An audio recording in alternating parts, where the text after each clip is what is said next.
आपके पिताजी दान धर्म करने वाले भगवान थे। आप हमारा सब कुछ छीन कर हम पर जुल्म कर रहे हैं। वो भगवान था, मैं शैतान हूँ, मैं शैतान हूँ।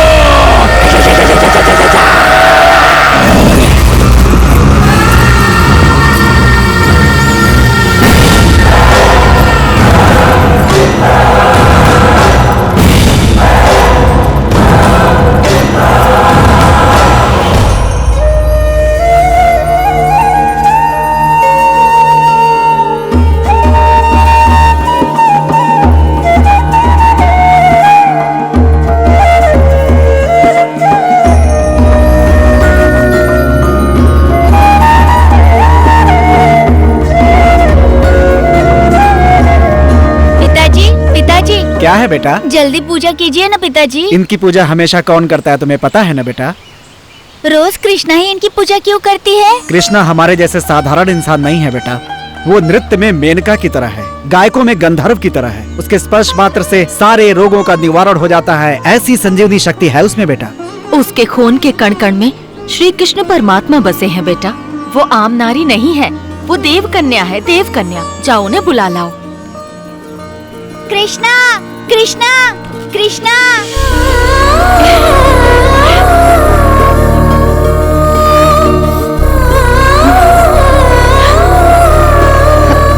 बैठिए ना। कृष्णा,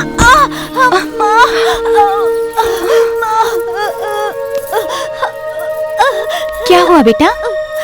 ओह, चोट लग गई है, दर्द हो रहा है क्या? अभी ठीक हो जाएगा।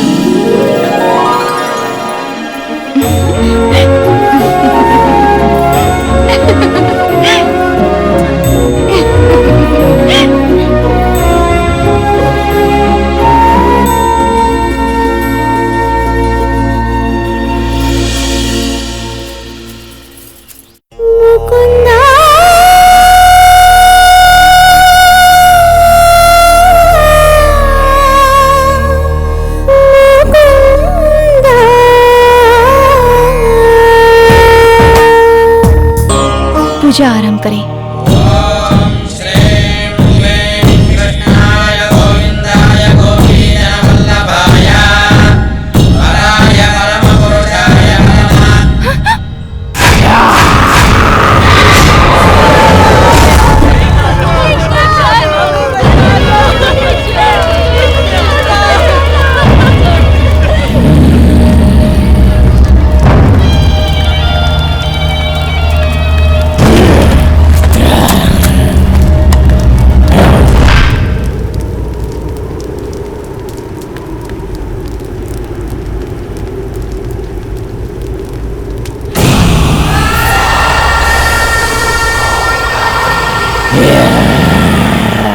कौन हो तुम और क्या चाहते हो हमसे?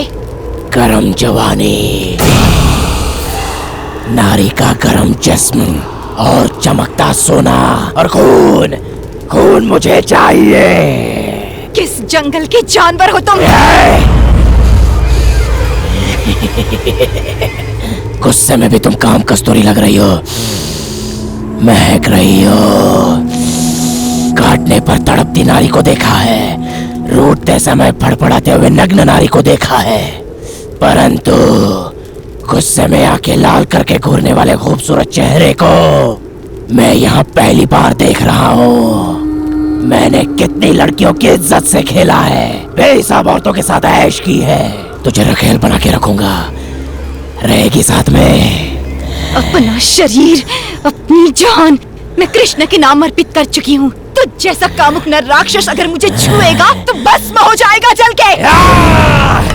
मुझे जला के कौन भस्म करेगा? ये मूर्ति जो इस वक्त मेरे हाथ में है, या फिर एक ही बार में टूटने वाली ये पत्थर की मूर्ति? हाँ। शंख चक्र गदा हस्ते भक्त जना प्राण दाता, क्षेत्र पालका कुरुक्षेत्र नायका, वंदे विष्णु भवभयहरम, कृष्ण वंदे जगत गुरुम। कृष्ण आएगा, समझे? कृष्ण आएगा। कौन सा?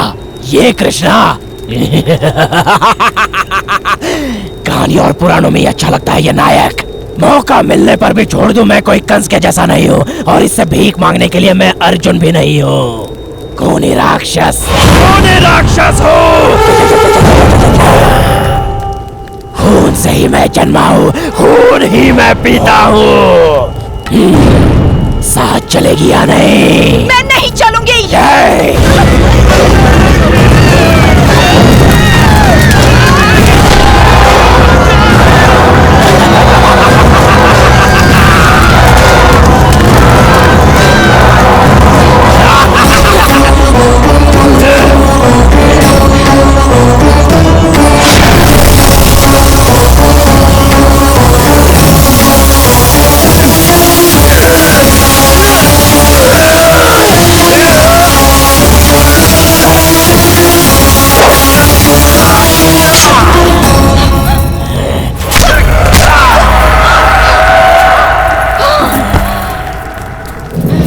पापात्मने पाप कर्मणे मुक्ति विहीन मरणम अष्टविधि कंठकम सतचारिष्ठा अभिपदम अस्तु अस्तु अधिकर्णदम्यस्तु।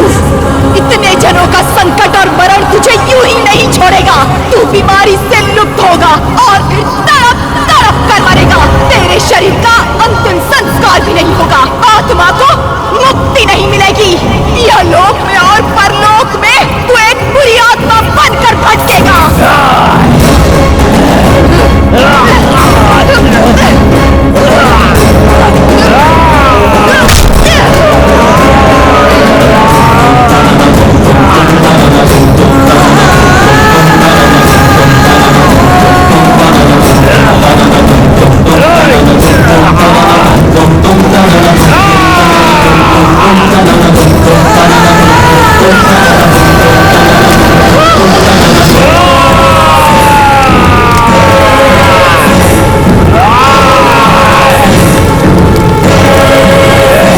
जन्म जन्मांतर में भी मैं तुझे नहीं मिलूंगी।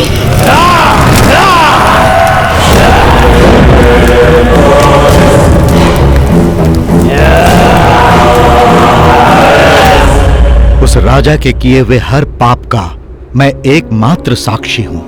उस दिन जितने लोग यहां जीवित बचे उनके साथ मैं भी अपना जीवन बिता रहा हूं। वो पूरे गांव का सर्वनाश करके चला गया और मैं अंजनी पुत्र का ध्यान करते हुए उस बजरंगी के वापस लौटने की प्रतीक्षा करता रहा। उसके बाद वो कहाँ गया? उसका क्या हुआ? वो जहां डाका डालने के लिए गया था वहां डाका डालने के बाद अपने गांव वापस लौट आया। उसकी वो अय्याशी ज्यादा दिन तक नहीं चली। अचानक उसे भयानक बीमारी लग गई। उसकी भयानक बीमारी को देखकर सभी लोग गांव छोड़कर चले गए और उसके साथियों को भी उस बीमारी ने जकड़ लिया। उसके बाद पूरा गांव एक शमशान बन गया। कृष्णा के दिए हुए श्राप से उसकी बीमारी दिन प्रतिदिन बढ़ती गई।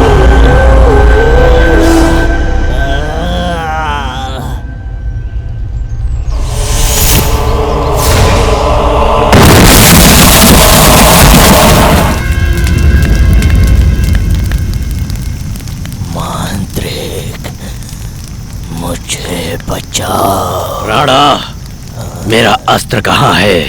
पहले मुझे बचाओ। पहले ये बता मेरा अस्त्र कहाँ है? किसी तरह मुझे हो चाहिए, तुम मुझे बचाओ वरना उस अस्त्र को भूल जाओ। राणा! मेरी मृत्यु हो गई तो वो अस्त्र भी मेरे साथ चला जाएगा।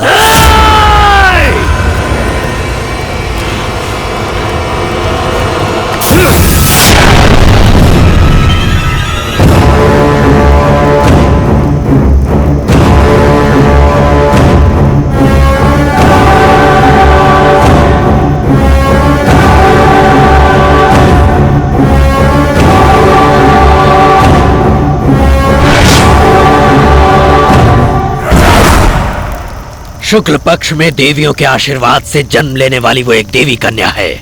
तू जिसे अपवित्र करना चाहता था वो कोई मामूली कन्या नहीं, कृष्ण के परम भक्तों में से एक देव कन्या है। उसी के श्राप के कारण तेरी ये स्थिति हुई है।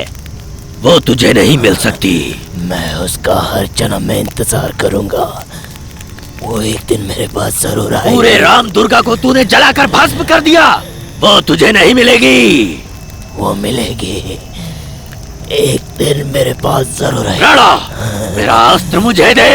मैं नहीं दूंगा। राणा, मुझे वो लड़की चाहिए। राणा, राणा, अगर तूने स्वेच्छा से वो अस्त्र मुझे नहीं दिया तो मैं जन्म जन्मांतर तक भी उसे रच नहीं पाऊंगा। तुझे देना ही होगा। राणा, तू मर नहीं सकता। राणा!